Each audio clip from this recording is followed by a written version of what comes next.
তুমি মেকআপ করাছো বলতে হবে আমাদের ট্রেনিং চলে যেমন মেকআপ করছে। হ্যালো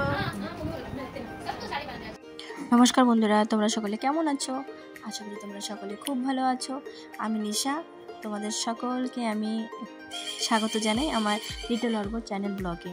তো আজকে দেখতে পাচ্ছ আমাদের ট্রেনিং ক্লাসে আমাদের ট্রেনিং চলছে। তো আমি বিউটিশিয়ানের কোর্স করছি, তোমরা তো বুঝেই গেছো। ক্লিন করে প্রথমে আমি ময়শ্চারাইজার লাগিয়ে নিলাম, কনসিলার ব্লেন্ডার ভিজিয়ে এনে দিলাম। এখন আমার ফেসে ব্যবহার করা হবে প্রাইমার ব্যবহার করা হচ্ছে। আমার সহকর্মী মানে আমার সঙ্গে যে ট্রেনিং করে, তো তার এখন মেকআপ ক্লাস চলছে, তো আমার উপর প্র্যাকটিস করছে। অ্যাকচুয়ালি আমরা কেউই প্রো না, তো সকলেই প্র্যাকটিস করছি, তো সবই শুরু। তো এখন আমার ফেসে মেকআপ করবে আস্তে আস্তে, এইভাবে আমাদের সকলেরই এগুলো আছে করতে হবে। তো আমার যে সঙ্গে তার আজকে মেকআপের ক্লাস ছিল, তো সে আমার উপর প্র্যাকটিস করছে। তো তোমরা দেখো, কিছু ভুল হলে কিছু মনে করো না। আর এখন আমার চোখেতে কনসিলার। প্রথমেই আমাদের ফেসের সবথেকে মেন ইম্পর্ট্যান্ট, যখন আমরা ফেসে মেকআপ করি প্রথমে চোখের আশেপাশে আমাদের ফার্স্ট মেকআপ, আর এটা কনসিলার থেকে করতে হয়। তো সেই কনসিলার অ্যাপ্লাই করা হচ্ছে। তো আমরা প্রফেশন না, আমরা কেবল শুরু, তো ট্রেনিং করছি সবে 3-4 মাস।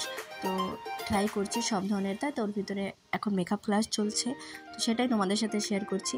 আর বন্ধুরা, তোমরা যে আমার চ্যানেলে নতুন, প্লিজ চ্যানেলটিকে সাবস্ক্রাইব করে দিও। দেখতেই পাচ্ছ খুব সুন্দরভাবেই করে, মনে হয় না যে একদম নতুন ট্রেনে, ভালোই করে। তো আমি দাঁড়িয়ে পড়ি সবসময়। যে আমার মেকআপ করছে তার নাম হচ্ছে অনুপমা। তো এখন আমার ফেসে অ্যাপ্লাই করা হচ্ছে প্রাইমারের পরে ফাউন্ডেশন। তো ফাউন্ডেশনটাকে ব্লেন্ড করা হচ্ছে ব্লেন্ডার থেকে। তারপরে এখন আমার ফেসে ব্যবহার করা হচ্ছে,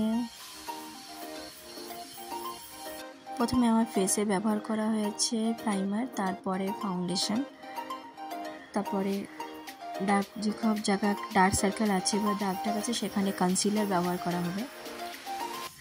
তো দেখতে থাকো তোমরা। তো ক্যামেরা ধরতে খুব কষ্ট হচ্ছিল, তাই অত ভালো করে ক্যামেরা করা হয়নি, তোমরা একটু অ্যাডজাস্ট করে নিও। আর নন স্টপ তোমার মুখ চলতেই থাকে। তো তোমরা দেখতে থাকো, আর বেশি কথা বলছি না, তোমরা এনজয় করো ভিডিওটি। আর আমার ভিডিওকে খুব খুব খুব বেশি ভালোবাসা দিও।